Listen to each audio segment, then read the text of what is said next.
भी ब्लॉक का उपयोग गोल बॉक्स को पकड़कर रखने के लिए किया जाता है। इसमें एक भी ग्रुप होता है जो आमतौर पर होता है 30 डिग्री का होता है, 90 डिग्री का होता है, 60 डिग्री या 120 डिग्री का। इसका राइट आंसर हो गया हमारा कितने डिग्री का होता है, 90 डिग्री का होता है। भी ब्लॉक का जो कोण होता है वो कितने डिग्री होता है, 90 डिग्री होता है। सी इसका सही आंसर हो गया।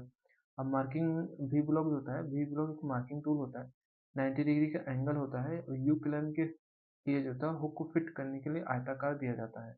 ठीक है, स्लॉट आयताकार यू क्लैंप को जो होता है हुक को फिट करने के लिए आयताकार स्लॉट दिया जाता है।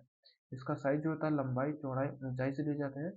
ये ग्रेड में मिलता है, ए ग्रेड और बी ग्रेड में मिलता है। ए ग्रेड लंबाई का हार्ड हाई ग्रेड स्टील का बना होता है। बी ग्रेड भी ब्लॉक जो होता है 300 लंबाई का क्लोरीन कास्ट आयरन का बनाया जाता है।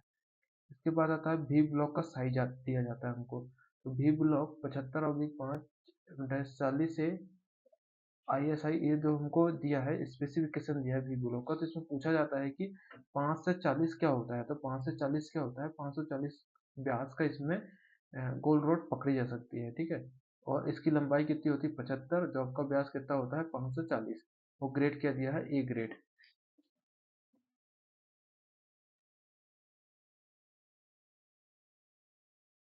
इसके बाद आता है एक स्क्राइबर का पॉइंट कौन होता है, 30 डिग्री, 60 डिग्री, 5 से 10 डिग्री, 12 से 15 डिग्री। तो एक स्क्राइबर का पॉइंट जो होता है 12 से 15 डिग्री के कोण में ग्राइंड किया जाता है। ठीक है, टूल स्टील का 3 लंबाई का तार का बना होता है, 150 से 200 लंबाई होती है। पॉइंट जो होता है 12 से 15 डिग्री में ग्राइंड किया जाता है। साधारण स्क्राइबर होता है, नल स्क्राइबर होता है, नॉब स्क्राइबर होता है, कॉम्बिनेशन नॉब स्क्राइबर जो होता है कॉम्बिनेशन सेट के स्क्वायर हेड में लगाया जाता है और 30 डिग्री कोण में झुकाकर इसको यूज किया जाता है। ठीक है, ये हमारा कॉम्बिनेशन सेट दिया गया है। ये होता है स्क्वायर हेड, ये होता है प्रोटेक्टर हेड, ये होता है सेंटर हेड। इससे सेंटर गोल जॉब का सेंटर निकाला जाता है। प्रोटेक्टर हेड से कोण चेक किया जाता है और स्क्वायर हेड से 90 डिग्री और 45 डिग्री का कोण चेक किया जाता है। ठीक है, पैरेललिज्म भी चेक कर सकते हैं इससे। स्पीड लेवल लगा होता है उसमें। अगला प्रश्न है मुंज मेटल एक मिश्र धातु होती है। मुंज पीतल को ही मुंज मेटल कहते हैं। ठीक है, तो पीतल काय का बना होता है, पीतल जो होता है कॉपर और जिंक का बना होता है। और कांसा जो होता है कॉपर और टीन का कांसा बना होता है। और एक इसमें एक और प्रश्न पूछा जाता है तो वाइट मेटल किसका बना होता है, white metal copper lead tin antimony का वाइट मेटल बना होता है। और मोनल मेटल जो होता है, मोनल मेटल निकिल और तांबा का बना होता है। मोनल मेटल में क्वेश्चन पूछा जाता है कि सेकंड लार्जेस्ट मेटल कौन सा होता है। तो सेकंड लार्जेस्ट मेटल क्या होता है, ये अगला प्रश्न दिया 14 नंबर का, मोनल मेटल धातु होता है तो निकिल और कॉपर का बना होता है। तो निकिल कॉपर कितना होता है 29% और 68% क्या होता है निकिल होता है। तो हमें यहाँ पर दिया गया है मुंज मेटल एक मिश्र धातु होती है, तो इसका सही आंसर क्या हो जाएगा, कॉपर और जिंक का मिश्रण को हम मुंज मेटल कहते हैं, जो कि 60-40 के अनुपात में होता है। ठीक है,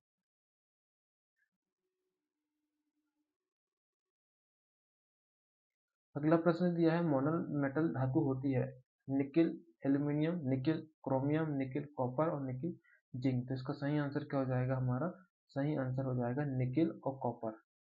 प्रश्न ऐसा भी पूछा जाता है कि मोनल मेटल में सेकंड लार्जेस्ट मेटल होता है, सेकंड लार्जेस्ट मेटल कौन सा होता है, कॉपर।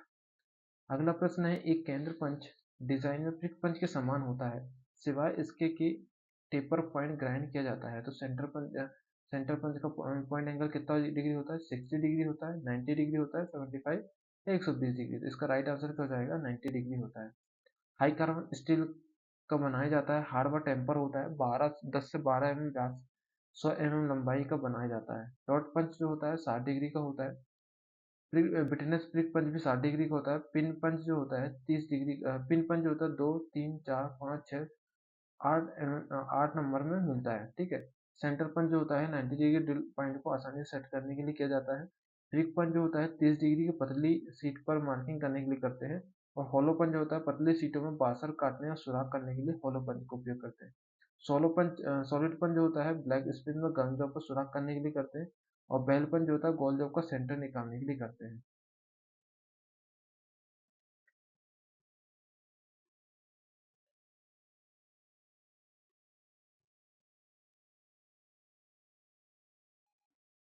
अगला प्रश्न है वर्नियर हाइट गेज का लीस्ट काउंट होता है बर्नियर हाइट गेज का लीस्ट काउंट कितना होता है? 0.01 mm, 0.05 mm, 0.02 mm और 0.1 mm। तो बर्नियर हाइट गेज का लीस्ट काउंट कितना होता है? इसका सही आंसर होगा हमारा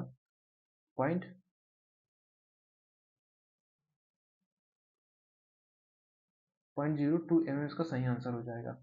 अगला प्रश्न दिया है हमें यहाँ, एक बर्नियर हाइट गेज का साइज इसके द्वारा निर्दिष्ट किया जाता है। बीम की चौड़ाई, हाइट गेज का वजन, बीम की ऊंचाई और स्क्वायर का साइज। इसका सही आंसर हो जाएगा बीम की ऊंचाई। अगला है, एक बर्नियर हाइट गेज द्वारा मार्किंग करते समय वर्कपीस आमतौर पर एक कोण प्लेट द्वारा सपोर्ट किया जाता है, हाथ में पकड़कर किया जाता है, अन्य वर्कपीस द्वारा सपोर्ट किया जाता है या बिना सपोर्ट के पकड़ा जाता है। जिसका सही आंसर होगा एक कोण प्लेट द्वारा सपोर्ट किया जाता है। अगला प्रश्न है, निम्न में से कौन सा पदनाम किसके ग्रेड का नाम नहीं होता है? वास्टेड फाइल होता है, सेकेंड कट फाइल होता है, फर्स्ट कट होता है या स्मूथ फाइल होती है? तो ग्रेड के अनुसार कौन सा नहीं होता? फर्स्ट कट नहीं होता। ठीक है।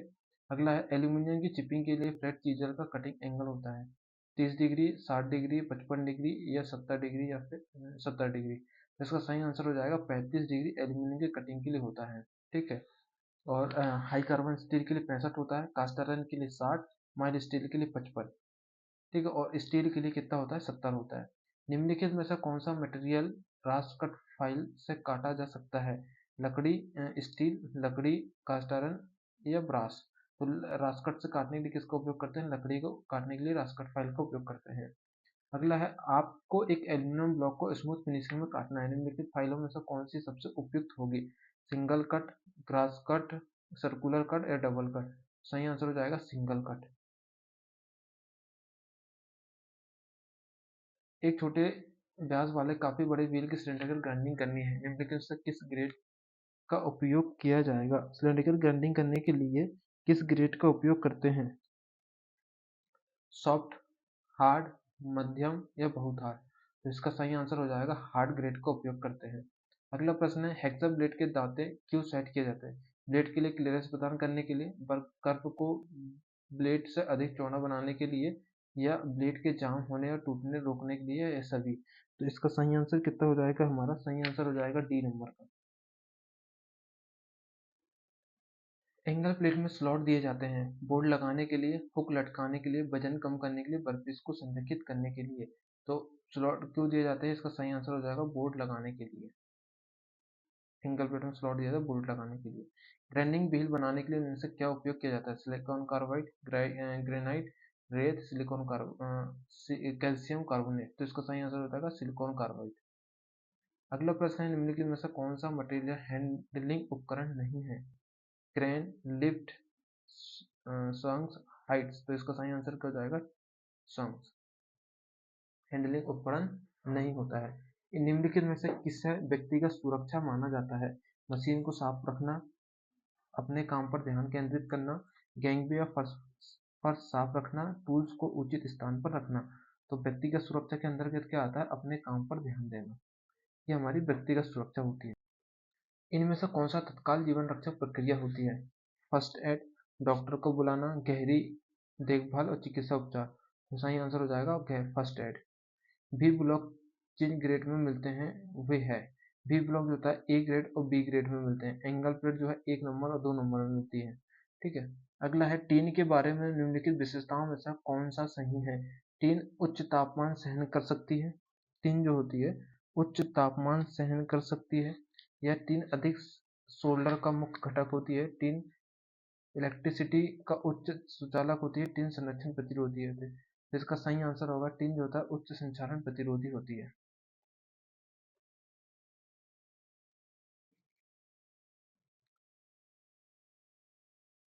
अगला प्रश्न है, कौन सा मार्किंग मटेरियल जहरीला होता है?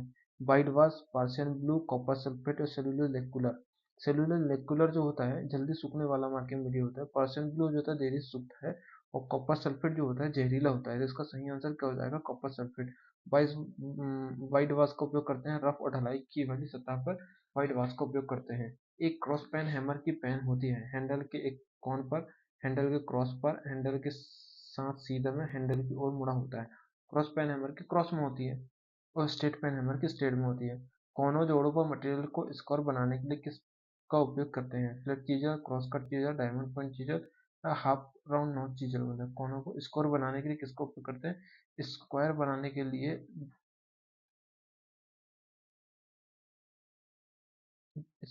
लिए डायमंड पॉइंट चीजर का उपयोग करते हैं। कीवे काटने के लिए क्रॉस कट चीजर का उपयोग करते हैं। ठीक है,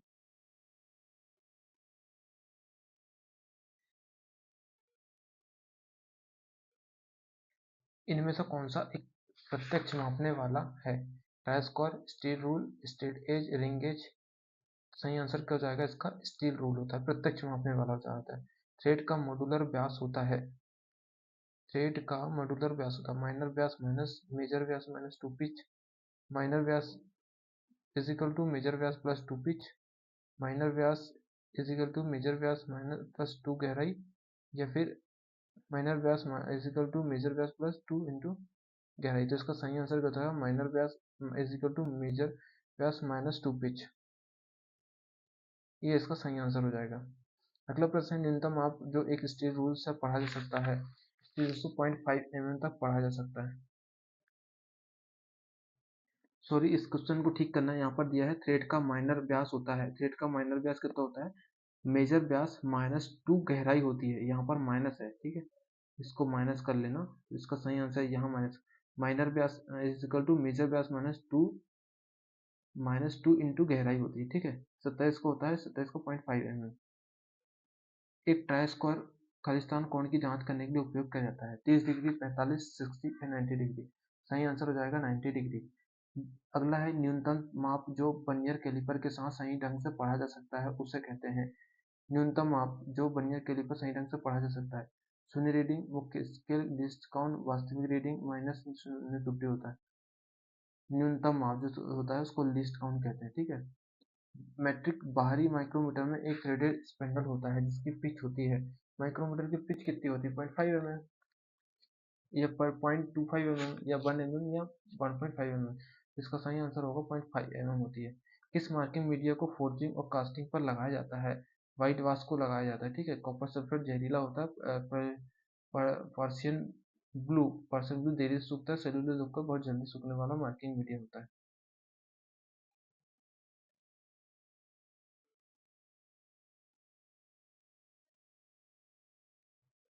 कंडीयों और अनपतली ट्यूब को काटने के लिए हेक्सा ब्लेड का पिच होता है।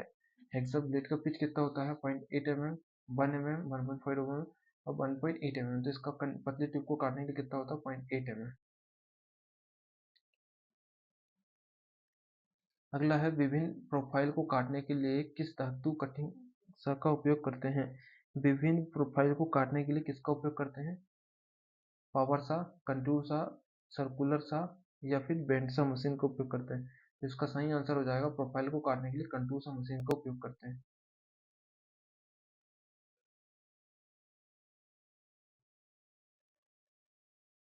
इस सीरियल का नाम बताइए। ये तो चीजल है यहाँ पर। इस हैमर का नाम बताइए। छेद में रिबिट डालने बाद प्लेट को एक साथ पास लाने के लिए किसका उपयोग करते हैं? ड्रिफ्ट का उपयोग करते हैं, डॉली का रिबिट सेट और कॉकिंग का उपयोग करते हैं। पास लाने के लिए किसका उपयोग करते हैं हम? पास लाने के लिए रिबिट सेट का उपयोग करते हैं।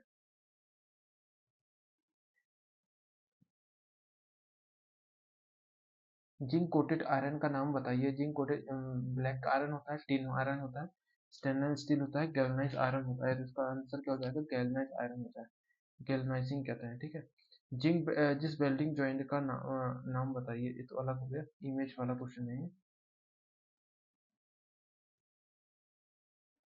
किस वेल्डिंग मशीन को फील्ड वर्क के लिए कहीं भी किया जा सकता है जहां तक कि वह इलेक्ट्रिक लाइनें से भी दूर हो? रेक्टिफायर सेट होता है, मोटर जनरेटर होता है, इंजन जनरेटर, एसी वेल्डिंग होता है। तो इसका सही आंसर क्या हो जाएगा हमारा? सही आंसर हो जाएगा हमारा इंजन जनरेटर सेट होता है, जिसको हम कहीं भी ले जा सकते हैं। कौन सी आर्क वेल्डिंग मशीन इलेक्ट्रोड और जॉब में बेहतर हीट प्रदान करती है? बेहतर हीट प्रदान करती है। रेक्टिफायर सेट होता है, मोटर जनरेटर सेट होता है, वेल्डिंग ट्रांसफार्मर होता है, इंजन जनरेटर होता है। तो बेहतर हीट कौन प्रदान करती है? रेक्टिफायर होता है। ये इसका सही आंसर हो जाएगा। एसिटिलीन गैस सिलेंडर को किस रंग से रंगा जाता है? एसिटिलीन सिलेंडर को किस रंग से रंगा जाता है? काला, हरा, नीला या मैरून? तो इसका सही आंसर हो जाएगा मेहरून रंग से रंगा जाता है।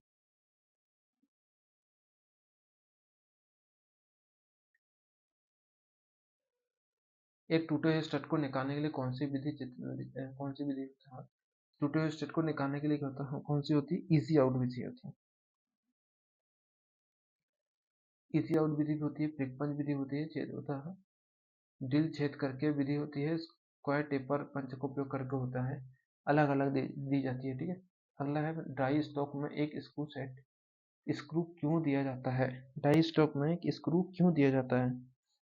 डाई को कसने के लिए, कट की गहराई को संयोजित करने के लिए, आंतरिक थ्रेड के व्यास को संयोजित करने के लिए, बाहरी थ्रेड के व्यास को संयोजित करने के लिए। तो इसका सही आंसर हो जाएगा कट की गहराई को संयोजित करने के लिए। नीचे दिए गए चित्र में लीन मैन्युफैक्चरिंग ओईई के लिए उच्च स्तरीय सूत्र क्या होता है। उपलब्धता, क्या होता है, उपलब्धता इंटू मात्रा इंटू गुणवत्ता, या फिर होता है उपलब्धता परफॉर्मेंस गुणवत्ता उत्पादक आउटपुट गुणवत्ता उपलब्धता। तो इसका सही आंसर क्या जाएगा, उपलब्धता होती है, परफॉर्मेंस और गुणवत्ता होती है। बी नंबर का इसका सही हो जाएगा। असेंबल करने के लिए तकनीक की विधि को कहते हैं डॉलिंग, पिनिंग, पैनिंग और स्टिकिंग। तीन में से क्या कहते हैं इनको, इसको कहते हैं डॉबलिंग, डॉबलिंग कहते हैं। ठीक है, बोल्ट के प्रकार की पहचान कीजिए। बोल्ट के प्रकार की पहचान कीजिए, इसमें इमेज नहीं है। तो इस तरह के आज हमने 1 से लेकर 50 क्वेश्चन कवर किए, आगे हम 51 से 100 तक कवर करेंगे।